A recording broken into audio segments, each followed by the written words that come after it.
It's been amazing, particularly with the war, since the war in Ukraine broke out. How many people in the U.S. will just be like, we can't stand for someone invading a sovereign country. And you're like, you are familiar with very recent history, right? Very recent. Excuse me, sir. Let me introduce you to a little something called Iraq. Like, I'm not saying like 80 years ago we did something like this. I'm saying we're still there. Like we still have troops in Iraq right now. We still have troops in Syria right now. Is it like, what world are you living in that, like? How much, I haven't studied the Iraq war or even the 2013 Syrian war, civil war a little bit. What were the pieces of territory that the United States took from these countries again? Because I haven't done it in depth. Was there like a Minnesota stand or something that we took from Iraq? I'm trying to remember. What was the territory that we took away? Did we do in East Virginia in Syria near the Iraqi border, or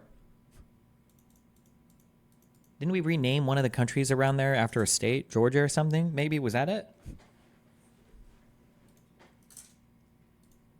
The vehicle we have is our government.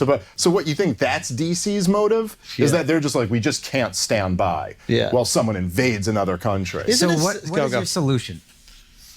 Well, I mean, like, ultimately the solution would be for government to stop doing a lot of the evil stuff that they're doing. But how do we get that? I'm asking you as like someone I consider a leader in this idea. What would your solution be? I'm not like trying to do gotcha. Well, we're already in trouble if I'm the leader. But I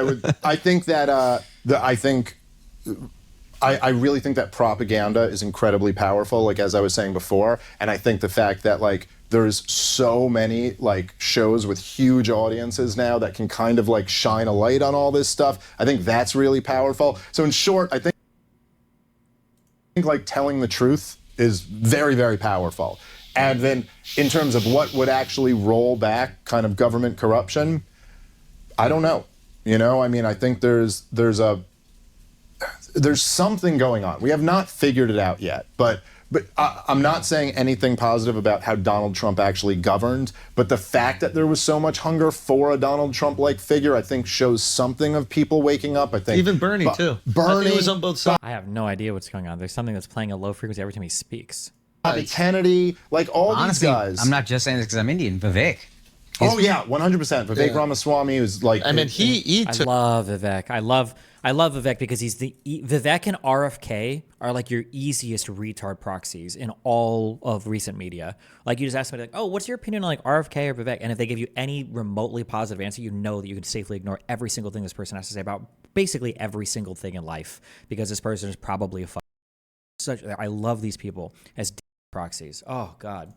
Took a very hard line on government corruption. I mean, when he was on the pod, I was like, what if this corruption benefits us in certain ways? Like, hypothetically, what if these government policies, this interventionism that we're doing, benefits us and gives us a better lifestyle? Would you, if you found that out, would you still want to go through it? And would you still want to go through it if it meant getting rid of the managerial class? That's what he talks about. I'm sure you've heard the term. Oh yeah. And he goes, the people deserve a government that represents them for better or worse. So he's like, I will take a America or higher price for food or higher price for medication, whatever it is, if we're actually making the decisions, or there are people representing our decisions. Yeah, how would you answer that? Well, I think that, so I'd say that I think if there's one like kind of universal truth that I found in my life is that like.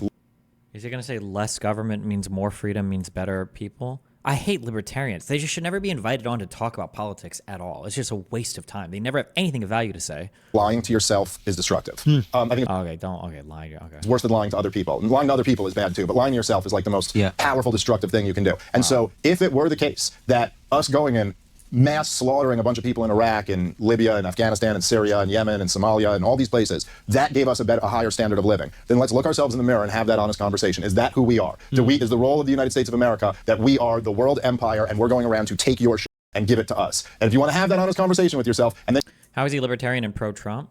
Because like every single person today that is like not, There are so many people that just want to like swallow Trump cum and pretend it's mayonnaise. I don't know why. They can't just say that like, oh, I'm pro-Trump or I'm a conservative. So there's like centrist, and it's like, well, are you actually a centrist or are you a conservative? You're a conservative. Or like, oh, I'm libertarian. Okay, what kind of libertarian are you? Well, I think we need way stronger border control, and I definitely think that we need to. I definitely think that we need to vote for Trump. I'm sorry, we have to. There's just no other way. It's like, what about Trump is libertarian? Trump probably doesn't even know what libertarian means, right? You know that, right? Nothing about you. You're just a conservative. Okay, gotcha. Nothing. There are so many people that have all these other labels. It's like, just you want to vote for Trump. Just say you're a Trump supporter, or you can do anti-establishment if you want. A lot of these people are anti-establishment, anti-institution, but. And conclude, yes, that's what we're going to do, then at least have that honest conversation. Don't sit here and pretend. I've had that conversation. This is why I know I ain't shit. I've been like, yeah, all right.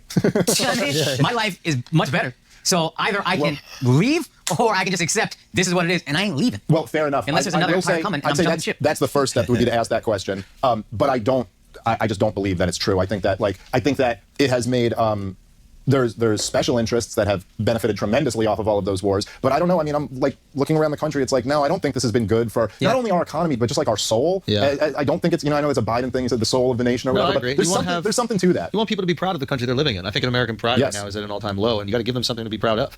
I actually thought a lot about this. Like a friend of mine, I got to give him credit, Ben Uyeda. I was like, why are you proud to be American? And he's like, I think you can be the best version of yourself here. And I thought that to me is America and something you still can be represented by. Yeah. And but it was important. It was like July 4th, and we were thinking about like doing a piece on it. And I was like, yeah, why should we? I think we have to bolster some like American sentiment. This is a great country. This is amazing. There's always opportunity. We get to be comedians running around talking shit. We actually get to Oh, this guy get to be a leader in this space anyway. I have no idea. I guess he talked to Rogan once, and Rogan thought he sounded good, and he gets to slip in because he's a libertarian, so he doesn't seem partisan. But yeah, Dave Smith should never be called a libertarian. You cannot. The fact that he's made it this far and had so many conversations and couldn't explain what like the non-aggression principle is as a libertarian, which is something that all of us, anybody my age, we all learned this when we were 18, 19 years old, debating atheism on the internet because we were all libertarian atheists who supported Ron Paul. The fact that he didn't know what the non-aggression principle was, that's unbelievable. That's unreal to me. That's impossible. That's impossible. Provide for our families.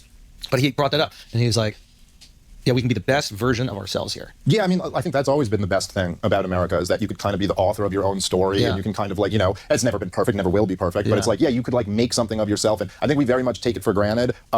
It has not been true in most of the world for most of human history that you could like come from something kind of humble and make something really cool of yourself here, and that's awesome. But in terms of like, say, like the war stuff and dominating the rest of the world, I don't see any evidence that that's connected to, like that the two are connected. I mean, look, even after we get hit on 9/11, we launched the war on terrorism in late 2001. We started the war in Afghanistan. 2003, the war in Iraq. In 2008, we have the worst financial recession in 100 years. Yeah. I don't like see this evidence that it's like, oh, this is building up our great economy. Well, it's really beneficial to Lockheed Martin. And but to the average American, it's not. I don't think so. Guys, that segment is brought to you by our newest partner, Steak. Okay, you guys already know Steak. You know it because I never want to go down this rabbit hole because it's so fun. But just think about this for 1 microsecond, okay? Think about this for 1 microsecond, all right? Let's say that you were like a shadow figure owner of the United States, okay? Let's say that you are a shadow figure owner of the United States. Wouldn't you want the country to do really well? Like, why would you want to destroy the country for war and shit? Wouldn't that just be Now, the counter to that is, well, obviously, Destiny. It's because they have stake in the military-industrial complex. Well, okay, but like, if these are the shadow owners of the country, why wouldn't they just get stake in like Silicon Valley and do that instead? Why would you want to have partial ownership in these, no offense, these incredibly unreliable military stocks, okay, these private military contractor stocks? Why wouldn't you want to just have like more shares of like Apple and Amazon and Facebook and then like do weird shadow corruption to rig your tech industry? Wouldn't there be so much more money to make there?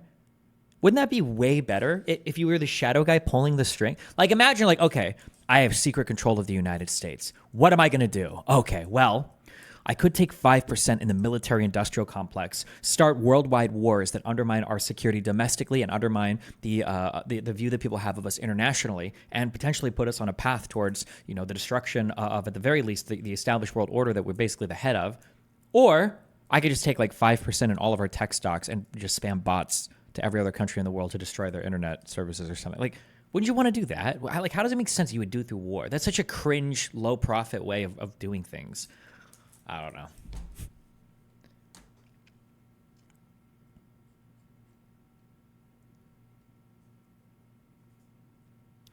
Right before this, Schultz stumbled into a really good question about bots on Twitter.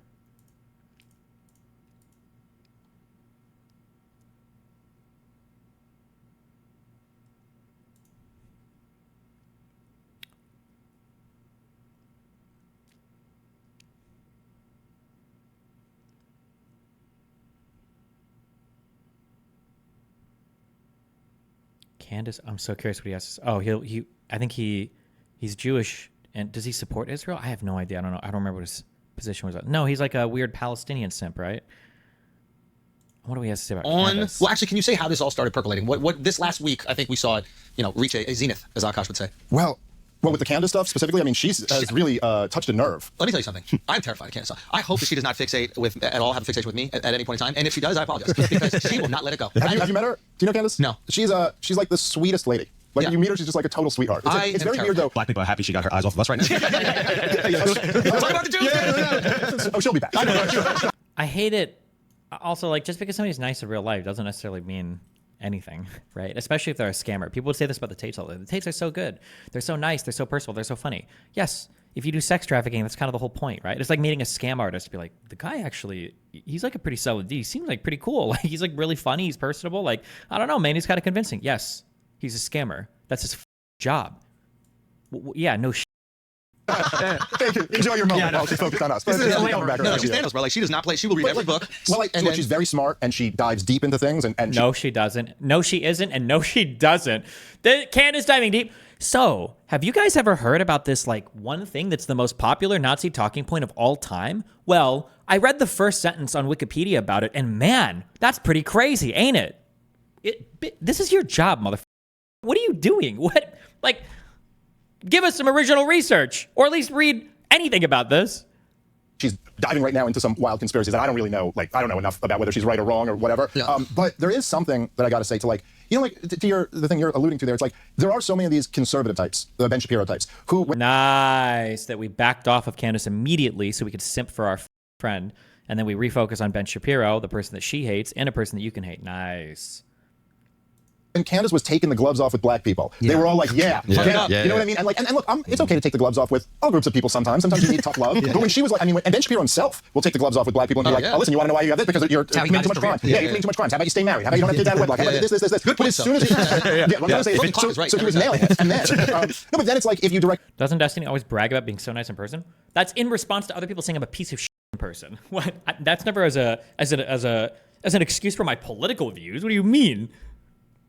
Any of that energy toward Jewish people. And again, all of these things are like, the problem is like when you speak in terms of collectives, you always get everything wrong. Because if you're talking to the black community and you're like, hey, black people, you need to take care of your kids. There's like some black dad who's a great dad who's like, who are you talking to? I do take care also, of they know. There's still black people. We got to take care of them. Thank God this little hat guy told us we got to take care of them. Like the black guy who's not taking care of his kids is like, I know I'm supposed to. I don't want to. but so like, you have black kids. I said I was getting milk on purpose. I needed an alibi. The reason when these little Jewish kids, they don't run as fast. But these black ones will fall. Destiny sold me Fent. I would never sell Fent. I only sell opioids and opioid derivatives.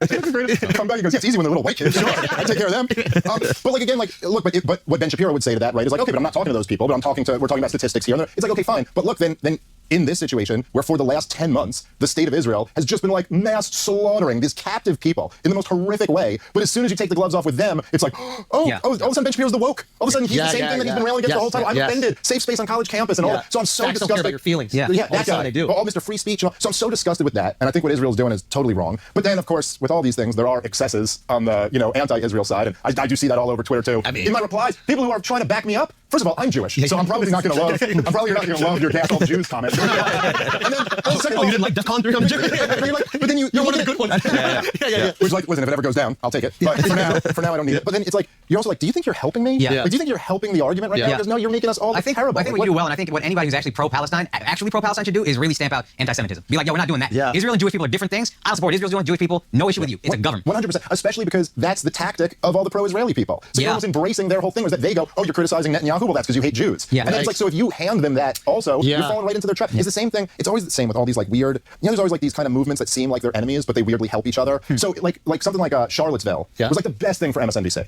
Yeah. Because they're like, oh yes, perfect. See, these are the Trump supporters. Even though it was like 200 people. It was. I appreciate that, Destiny. All right, bye. Remember to hit that like and subscribe, and don't forget the notification bell so that my videos show up right in your feed.